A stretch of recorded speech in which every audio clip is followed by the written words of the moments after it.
आज महाशिवरात्रीनिमित्त सगळ्यांना मी खूप खूप शुभेच्छा देतो। आता पिंपळेश्वर महादेव मंदिरामध्ये आहे, इथे दर्शन घेतलं।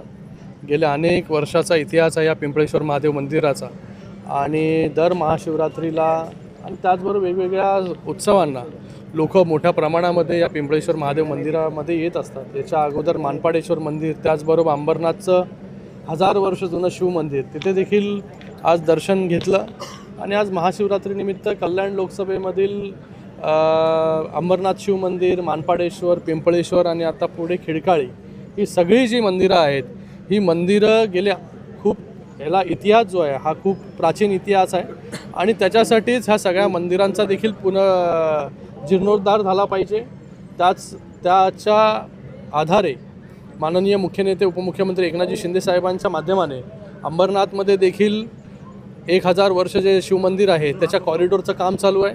खिडकाळी मंदिर जर आपण पाहिलं तर खिडकाळी मंदिराचा पण जीर्णोद्धाराचं काम त्या ठिकाणी चालू आहे। त्या खिडकाळी मंदिराचा परिसर आपण जर पाहिला तर तिथे देखील मोठ्या प्रमाणामध्ये काम जे आहे हे सुरू आहे। तर ही सगळी मंदिरं जी आहेत ही गेल्या अनेक वर्षाचा प्राचीन इतिहास त्याला आहे। हे सगळी मंदिरं जी आहेत ती चांगल्या प्रकारे त्यांचा जीर्णोद्धार झाला पाहिजे, या अनुषंगाने देखील प्रयत्न सुरू आहेत।